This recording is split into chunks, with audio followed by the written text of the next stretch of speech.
Travel is not supposed to be an extreme sport. However, it feels like somehow along the way, we've confused good travel with dangerous travel. Apparently, in order to prove you're a good traveler today, you have to survive something. Eat something disgusting, sleep somewhere unsafe, or spend 24 hours in the most dangerous city on earth. My name is Hedy, and I've traveled to more than 60 countries across 6 continents. I was raised in Iran. I grew up during the Iran-Iraq War in the 1980s. So believe me, I don't need manufactured adrenaline to know how risk feels like. I've had enough adrenaline in my life. That's not why I travel. My idea of travel has always been different. I don't need to sleep on station floors. I don't need to hitchhike with strangers. I don't need to seek active conflict zones. I want to travel to make the country the story, not myself. I travel because every country has got a story, a history, a culture, a way of seeing the world that deserves more than being reduced to YouTube challenge. And lately, I can't help to feel that we've stopped telling those stories. Open YouTube and you find thousands of videos with a title like, I survived this, how to live on $1, who dares to visit this place, oh, I did this and I survived. And I keep thinking yes, they are entertaining, they're good, they make good television, but in all that noise, that country has been reduced to the background and the person, the creator who tells the story becomes the main focus. So they become the story, not that country.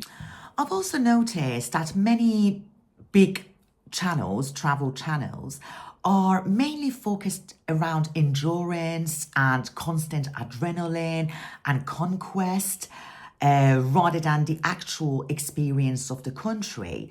And to be honest, that content resonates with so many audience and viewers as well. That's nothing wrong in that. But that isn't the only way to experience the world.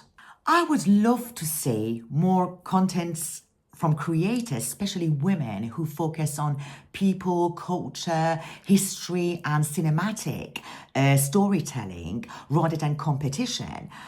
Travel can be adventurous without the need to be constantly competitive and without the need to be reduced to competition, Travel shouldn't feel like an endurance test that you have to pass in order to prove you're an authentic traveler.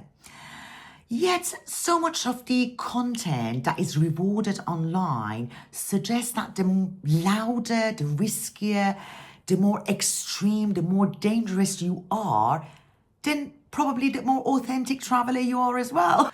I think that's a very narrow definition of travel.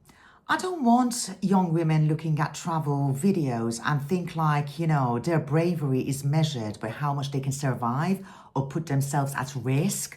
I think bravery can also look like traveling with empathy, asking questions, talking to people, and be willing to change your perspective. So if you've made it this far on the video, thank you. Probably that means you agree with me as well, and you're willing to have a different perspective on travel. This channel is not going to be about chasing danger for clicks. It's not going to be about proving how fearless I am. And it certainly is not about collecting countries. So I can just say, I've been there. So it's not about that. It's about authentic travel experiences. Instead, I want to slow travel down. I want to tell stories. I want to explore cultures, food, architecture, history, and the people who make every single destination unique. I want to remind myself, and hopefully you, that every country deserves to be understood before it is judged. Will there be adventure? Absolutely. Travel is adventure.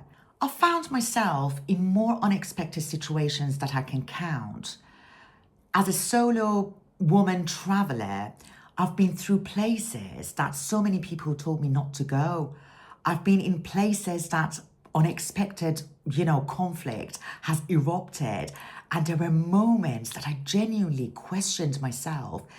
Am I brave or just simply daft? But that's never been the goal. The adventure comes from saying yes to the unknown, not chasing danger for the sake of a click or a thumbnail. That's why my films are not about me. They are about the countries, history, culture, people who make those places and those countries unique. My story has never been and will never be about me. Yes, I have slept in questionable places.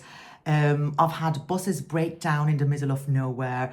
I've had my plans fall apart, and I've been lost, delayed, and so many things has happened, all these years in traveling.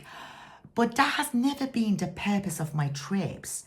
They happen simply because travel is unpredictable. Things happen when you're traveling, not because I put myself at risk and went looking for danger.